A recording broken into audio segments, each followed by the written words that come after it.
101 with Lynch and Taco.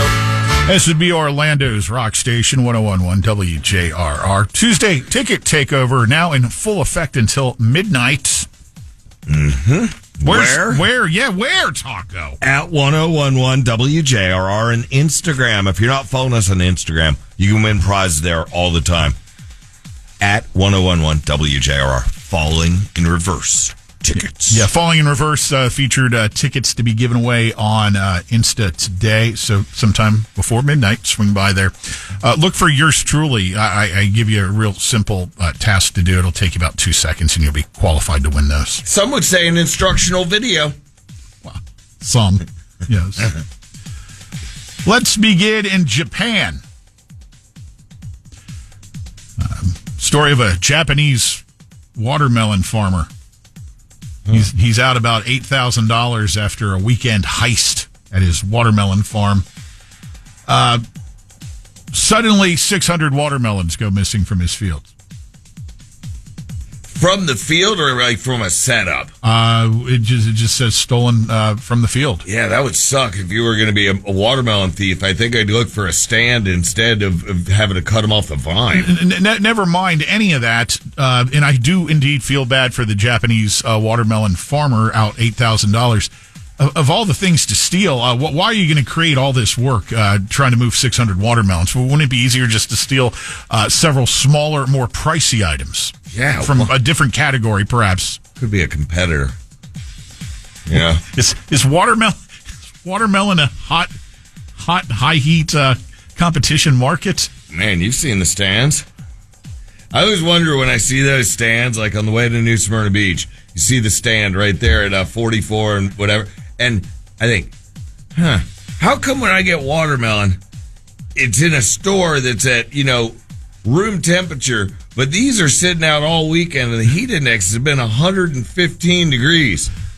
I think I might go with I don't want to hurt watermelon salesmen, but I might go. I was on 46 this past weekend driving over, went by a stand there, happened to be talking, the wife and I were in the car and we had our daughter on the phone and we were just BSing with her and I go, oh, hey honey, do you need me to pick you up any gator jerky? She's like, what? Yeah, gator jerky, some peaches going. Yeah. Tomatoes. Those stands, when you stop by them, it's good to give them business because they're local farmers. And and they do accept credit and debit cards. Why are you making a face? And ever since I got silver springed. God, he's not going to let it go. We went camping. Kind of a shady joint. Went camping in Ocala. This is now, 15, 20 years ago? Yeah. And he went on a boat ride. We won't get too specific because people might know. So he goes on a boat ride, and they invaded the credit card. Next thing I knew, I was buying someone TVs down in Fort Myers at a Target store. Mm-hmm. Took a little while to sort that mess out. Yeah, but see, like the people selling fruit on the side of the road, they're not going to do that to you because their stand is there every weekend. And if they're not taking credit and debit when you're over there making your faces, Pat, they're cutting their hands off. You got to have all avenues. Hell, I'll let you Venmo me for lemons today. Let's see if we can get NBA All-Star Tyrese Maxey of the Philadelphia 76ers some help. He went on Instagram Live and asked for assistance in how to use a manual can opener. I need y'all help, man. I need to feed my dogs, and normally Chef helps me use the can opener for my dogs. Tell me what I need to do. Somebody on here, show me how to work this thing. You don't know how to use the can? No, I don't. Lock it in like you got a wrench. Call your chef. I can't call Chef today. Chef's off. I just never need to learn how to use a can opener. I lived in the house with my mama, both my grandmothers. What was I using the can opener for? To open a can? So this guy's playing professional basketball, which means he most likely did some time in college. And you can't open a can opener? And I'm listening to how's his chef do it for him? I'm listening to your speaking. Come on, dude.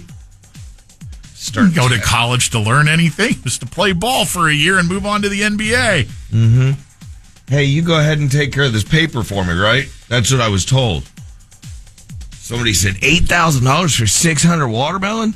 Don't give the watermelon sellers here ideas to raise prices. Oh, these are Japanese watermelons that we were discussing, sir. I'm not quite sure the commodities pricing index there. Oh, they're cheaper here, definitely. Yeah, I think over there, don't they have the little watermelons? Who? I think. Why would that be, Taco? Why would they not have full-size watermelons? We're not talking about that. I think just like they grow the little corn.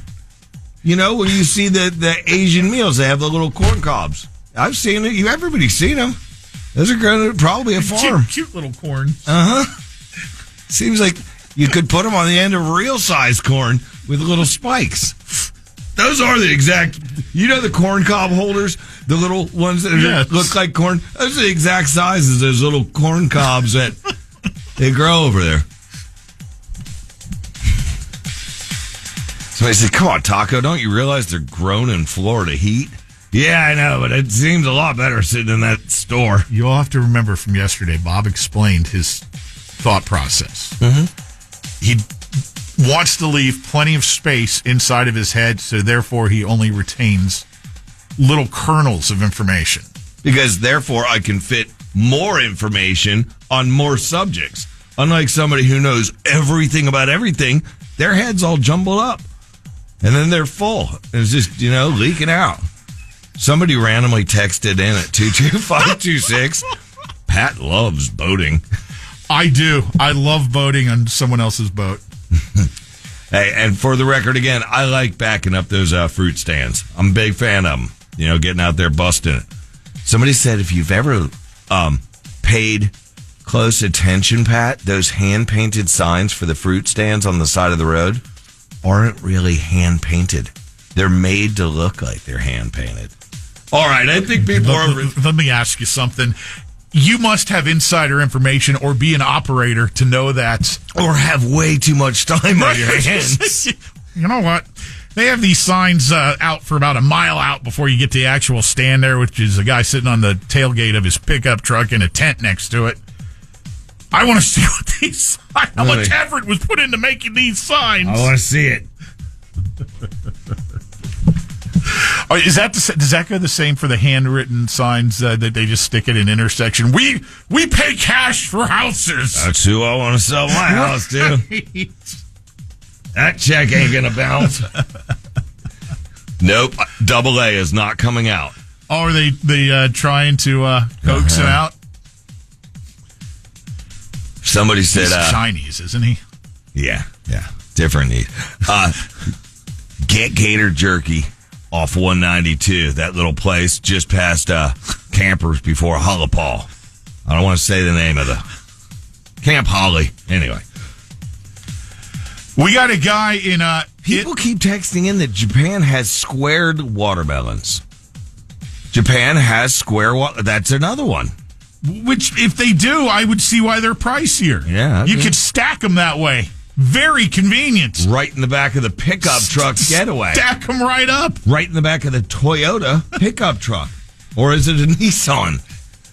That's what Nissan's made over there, right? Because I drive one. Well, some of them are made here now. Well, yeah, of course. That's a whole different... Don't even go that... Look at him. 64-year-old Italian man was found conscious in his bed 2 days after shooting himself in the head with a crossbow from very close range. This guy had a crossbow bolt. Oh my God! Right, stuck in his brain, and somehow he was discovered after well-being checks. Some family members hadn't heard from him, so they called police and asked them to go over there.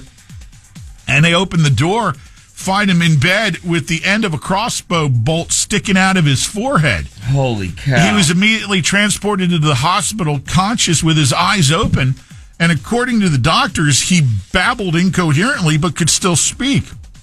Despite his serious injury, the bolt prevented him from turning his head, and hospital staff learned that he had not eaten or had anything to drink in nearly 2 days. since the crossbow incident. That didn't make your head hurt just reading it? It said a millimeter further and the patient would have died instantly. This is the head of neurosurgery at Tourette Hospital. Yeah, the doctors scream at you when you go in. Son of a bitch broke her knee! Mother! That makes sense. I think everyone probably has a little bit of that when they get their bills at hospitals. Mm-hmm. Crossbow bolt. Oh, God. Wonder what Tyrese would have done if I need y'all help, man. I need to feed my dogs. And normally, Chef helps me use the can opener for my dogs. Tell me what I need to do. Somebody on here. Man. Follow the link.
WJRR. Orlando's rock station.